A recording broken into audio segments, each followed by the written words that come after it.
आज हम लोग आपकी कक्षा 12 में कवि जयशंकर प्रसाद द्वारा रचित श्रद्धा मनु शीर्षक से कुछ पद्यांश दिए हुए हैं। आज हम लोग इसके 5वें पद्यांश की व्याख्या और इस पद्यांश पर आधारित आपके बोर्ड की परीक्षा में पूछे जाने वाले संभावित प्रश्नों को हल करना सीखेंगे। सबसे पहले हम लोग हमेशा की तरह इस पद्यांश में जितने भी शब्द आए हैं इन सभी शब्दों पर एक नज़र डालेंगे और यदि इनमें से किसी का अर्थ कठिन है तो पहले उसका सरल अर्थ देखेंगे, उसके बाद हम लोग इसकी व्याख्या करेंगे। तो चलिए सबसे पहले हम लोग इस पद्यांश में आए हुए सभी शब्दों का सरल अर्थ देख लेते हैं। घिर रहे थे, सारे शब्द सरल हैं। आप इसको बदलना चाहें तो बदल के कह सकते हैं घेरे हुए थे, घिर रहे थे या घेरे हुए थे, ठीक है। घुंघराले, घुंघराले आपको पता है कि कुछ लोगों के बाल घुंघराले होते हैं, करली होते हैं, तो ऐसे ही रहेगा, बदलेगा नहीं, ठीक है, सरल ही है। बाल आप समझ रहे हैं, बाल माने केश, तो केश से सरल तो बाल ही है, तो हम क्यों बदलें, ऐसे ही रहने दीजिए, ठीक है। अंश माने कंधा, अंश माने कंधा, ठीक है। अवलंबित, देखिए अवलंब का मतलब होता है सहारा, ठीक है, सहारा, तो अवलंबित का मतलब यहाँ पर हो जाएगा सहारे, अवलंबित माने सहारे। मुख के पास, सभी शब्द सरल हैं, ठीक है। आप मुख को चाहे तो मुंह में बदल लीजिए, लेकिन मुख ही सही है, रहने दीजिए, ठीक है। नील मतलब नीला या नीले, जैसा भी बैठे वाक्य में बैठा लीजिए, ये रंग से इसका मतलब है कि नीले रंग के, ठीक है। घन मतलब बादल, घन माने बादल। और शावक का मतलब होता है छोटे छोटे शेर के बच्चे, लेकिन यहाँ पे शावक का मतलब शेर के बच्चे नहीं है, ठीक है। यहाँ पे जो घन शावक है इसका मतलब हो जाएगा छोटे छोटे बादल, छोटे छोटे बादल, ठीक है। से मतलब समान, से मतलब समान, ठीक है। सुकुमार मतलब कोमल, सुकुमार मतलब कोमल, ठीक है। सुधा माने अमृत, सुधा माने अमृत। भरने को सरल है, कोई दिक्कत नहीं है। अगर आप थोड़ा बहुत बदलाव करना चाहेंगे तो व्याख्या में कर लेंगे। भरने को मतलब भरने के लिए कह सकते हैं, ठीक है, भरने के लिए। विधु माने चंद्रमा, विधु माने चंद्रमा। के पास, दोनों शब्द सरल हैं और ये भी सरल है, ठीक है। उस मुख पर, देखिए उस मुख पर का मतलब यहाँ पे है श्रद्धा के मुँह पर या श्रद्धा के मुख पर, ठीक है। वह सरल है, ऐसे ही रहने दीजिए। मुस्क्यान, मुस्क्यान मतलब मुस्कान, मुस्क्यान मतलब मुस्कान, ठीक है। रक्त, देखिए रक्त का वैसे तो मतलब खून होता है, लेकिन यहाँ पे जो रक्त का मतलब है वो है लाल, वो जो रंग होता है लाल, तो लाल से है, ठीक है। किसलय, किसलय का मतलब होता है जैसे कोई पौधा है, कोई छोटा सा पौधा है या कोई उसकी नई जो डाली निकल रही है, तो आप देखते होंगे कि उस डाली में सबसे ऊपर जो पत्ती होती है वो हल्का हल्का लाल रंग की होती है, और जैसे जैसे पेड़ बड़ा होता है वो पत्ती हरे में बदल जाती है। तो किसी भी पौधे के ऊपर जो सबसे नई नई पत्ती निकलती है लाल लाल रंग की, उसको किसलय कहते हैं, ठीक है। पर सरल है, ऐसे ही रहेगा, ठीक है, कोई दिक्कत नहीं। पर या ऊपर भी आप कह सकते हैं, तो पर या ऊपर। ले, ले का मतलब यहाँ पर ले रही है या कर रही है, ले रही है या कर रही है, क्या कर रही है, विश्राम, विश्राम माने आराम, विश्राम माने आराम, ठीक है। अरुण, अरुण का मतलब यहाँ पे सूर्य से है, वैसे तो अरुण माने लाल होता है, लेकिन यहाँ पर अरुण का मतलब सूर्य है, ठीक है। सूर्य की एक किरण, सभी शब्द सरल हैं।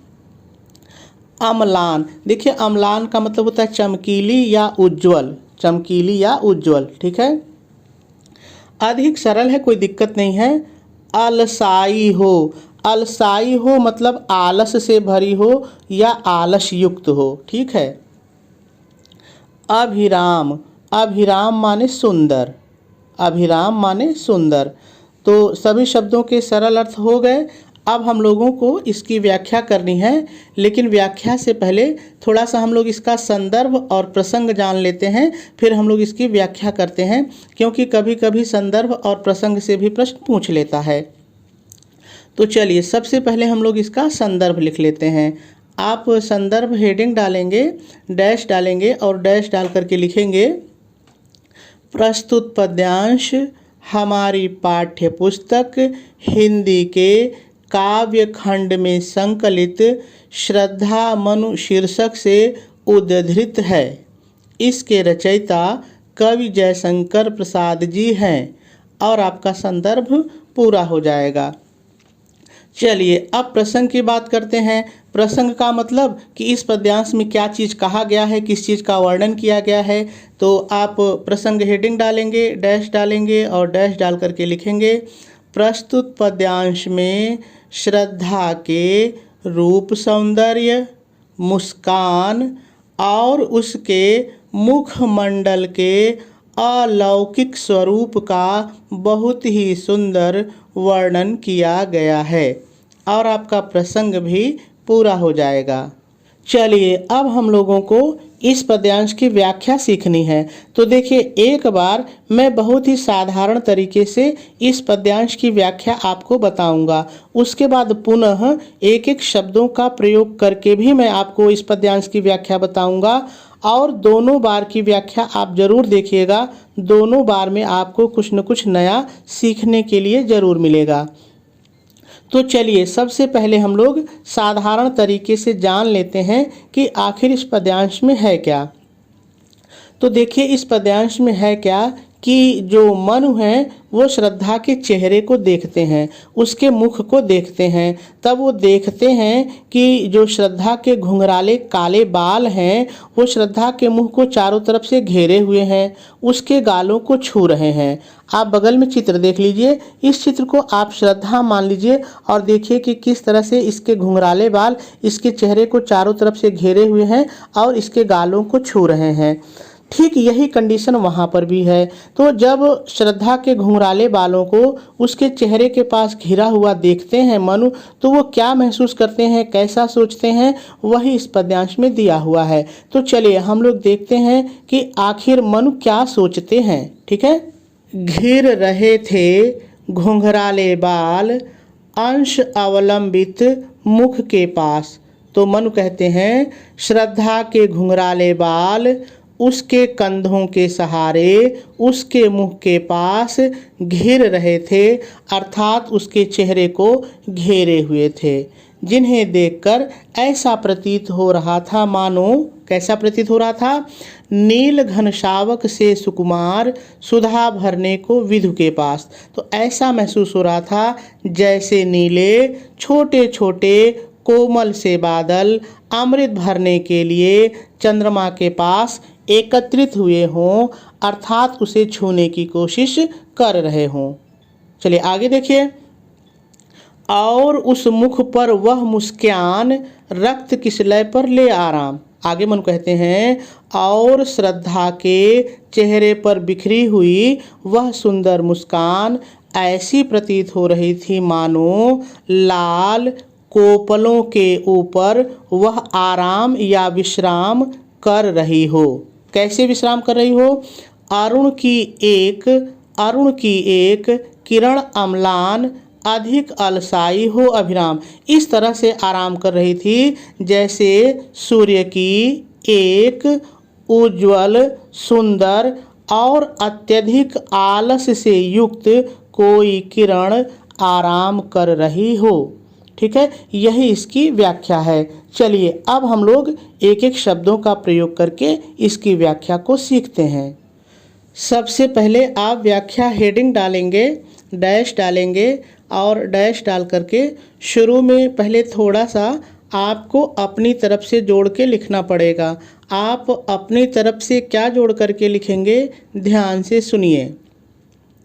प्रस्तुत पद्यांश में कवि श्रद्धा के रूप सौंदर्य का वर्णन करते हुए कहते हैं श्रद्धा के, अब आ जाइए पद्यांश पर, श्रद्धा के घुंघराले बाल उसके कंधों के सहारे उसके मुख के पास घिर रहे थे, जिन्हें देखकर ऐसा प्रतीत हो रहा था मानो। इतना फिर अपने जोड़िए, जिन्हें देखकर ऐसा प्रतीत हो रहा था मानो नीले छोटे कोमल बादल अमृत भरने के लिए चंद्रमा के पास एकत्रित हुए हों, अर्थात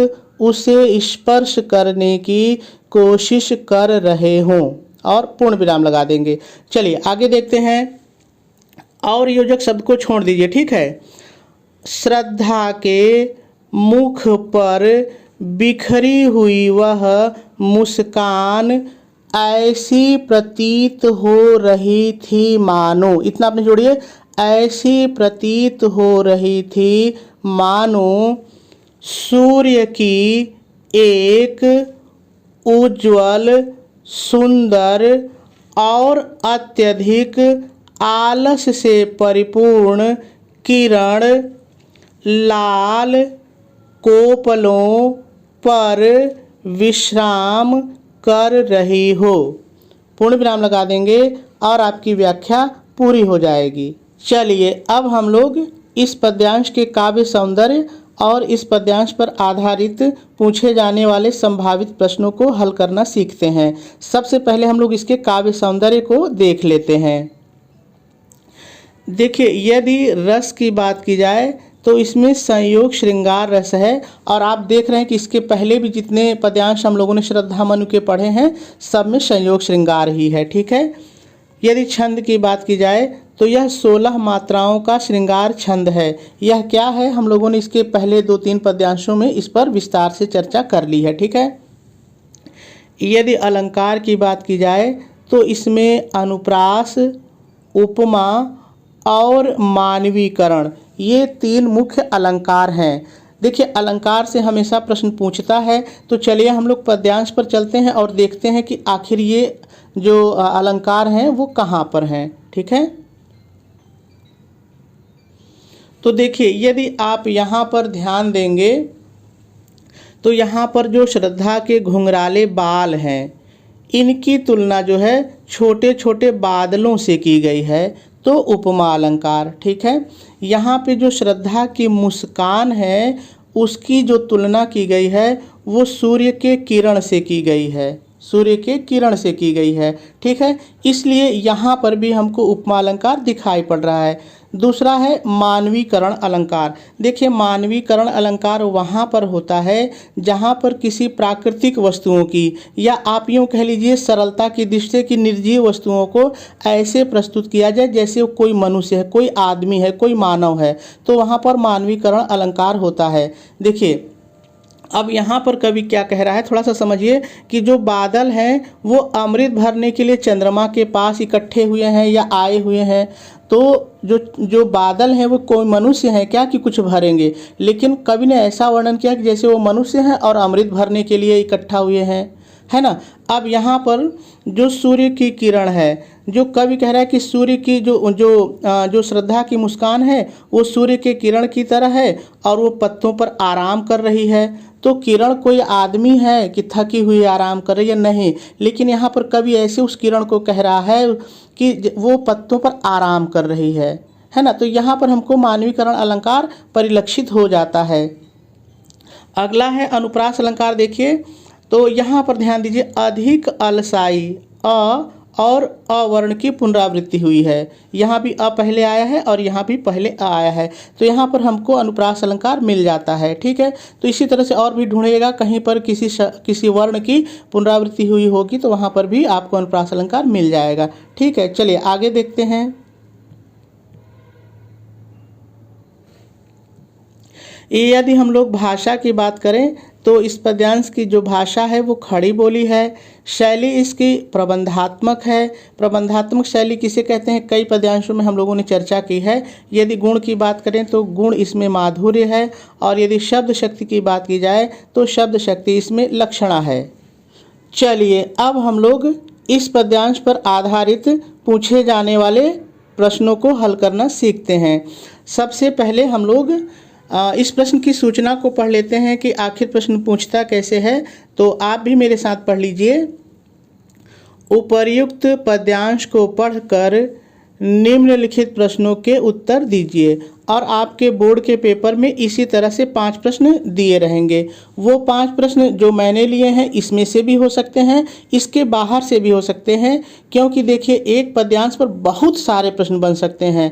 लेकिन इतना ज़रूर है कि यदि आप संदर्भ, प्रसंग, व्याख्या, काव्य सौंदर्य इतना तैयार कर लेंगे, इतना आपको समझ में आ जाएगा और थोड़ा सा आप वाक्य बनाना सीख जाएंगे तो सारे प्रश्नों का उत्तर लिख लेंगे, कहीं कोई दिक्कत नहीं होगी। तो चलिए यहाँ पर जो प्रश्न दिया हुआ है हम लोग इसको पढ़ते हैं और इसके उत्तर को जानने की कोशिश करते हैं। प्रश्न को आप भी पढ़िए। कवि ने श्रद्धा के बालों की तुलना किससे की है? तो मैंने व्याख्या में बताया है। अब इसका उत्तर देखिए।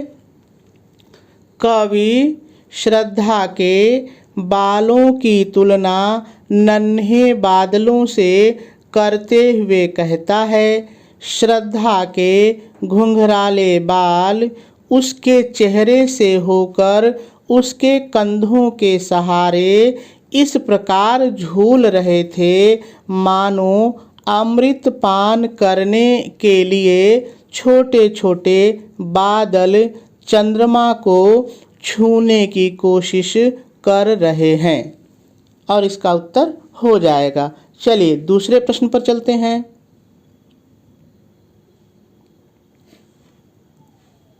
दूसरा प्रश्न है, पढ़िए। श्रद्धा की मुस्कान को देखकर कवि को क्या आभास होता है? तो व्याख्या में मैंने बताया है और देखिए वही चीज़ मैंने लिखी है, ध्यान से उत्तर भी देख लीजिए। श्रद्धा की मुस्कान को देखकर कवि को ऐसा आभास होता है जैसे सूर्य की कोई अलसाई सी उज्ज्वल किरण लाल नवीन कोपल पर विश्राम कर रही हो। और इसका भी उत्तर हो जाएगा। चलिए अगले प्रश्न पर चलते हैं। अगला प्रश्न है, कवि द्वारा श्रद्धा के रूप सौंदर्य की चर्चा करते हुए किस प्रकार के भाव प्रकट हुए हैं? यदि आप इसके उत्तर की बात करें तो थोड़ा सा यदि आप प्रसंग पर ध्यान दे देंगे तो वहाँ पे उत्तर मिल जाएगा। तो देखिए उत्तर देखिए, कवि द्वारा श्रद्धा के रूप सौंदर्य और मुस्कान का वर्णन करते हुए श्रद्धा के मुखमंडल के अलौकिक स्वरूप को चित्रित करने का भाव प्रकट हुआ है। और इसका भी उत्तर हो जाएगा। चलिए अगले प्रश्न पर चलते हैं।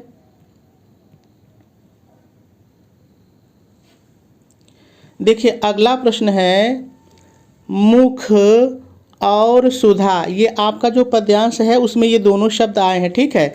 मुख और सुधा के दो दो पर्यायवाची शब्द लिखिए। तो मैंने उत्तर डाला और हेडिंग डाली, मुख और सुधा के दो दो पर्यायवाची शब्द। पहला शब्द मुख है तो मैंने मुख लिखा और मुख का पर्यायवाची मैंने लिखा है मुँह और आनन। आप दूसरा भी लिख सकते हैं क्योंकि मुख के बहुत सारे पर्यायवाची होते हैं। सुधा का पर्यायवाची मैंने लिखा है अमृत और पीयूष। इसके अलावा भी अमी अमी बहुत सारे पर्यायवाची हैं, आप कोई भी 2 पर्यायवाची लिख सकते हैं। चलिए अब अंतिम प्रश्न पर चलते हैं। अंतिम प्रश्न है, रेखांकित अंश की व्याख्या कीजिए। तो आपने देखा था कि पद्यांश पर कुछ जगह पे 4 लाइन के नीचे रेखांकित अंश थे, आपको उनकी व्याख्या करनी है। तो देखिए सबसे पहले आप उत्तर डालेंगे, उत्तर के बाद आप हेडिंग डालेंगे रेखांकित अंश की व्याख्या, ठीक है। और डैश डाल करके मैंने देखिए इतना अपनी तरफ से जोड़ा था, इतना आपको भी अपनी तरफ से जोड़ना है। क्या जोड़ना है ध्यान दीजिए, प्रस्तुत रेखांकित अंश में। देखिए जब मैंने पद्यांश की व्याख्या की थी तो मैंने यहाँ पे कहा था प्रस्तुत पद्यांश, है ना। लेकिन अब चूंकि आप लाइन की व्याख्या कर रहे हैं तो पद्यांश मत लिखिएगा, आप लिखिएगा रेखांकित अंश या प्रस्तुत पद्यांश, 2 में से कोई एक लिख सकते हैं, ठीक है। में कवि श्रद्धा के रूप सौंदर्य का वर्णन करते हुए कहते हैं। ठीक है, इतना अपनी तरफ से जोड़ेगा। उसके बाद लाइन की व्याख्या मैंने जैसे बताई है या जैसा भी आपने कहीं से भी सीखा हो उसको लिख दीजिएगा। ठीक है, आप व्याख्या को अपने से लिखने की कोशिश कीजिएगा, तभी आपको लिखना आएगा। ठीक है, तो मेरे ख्याल से आपको बात समझ में आ गई होगी।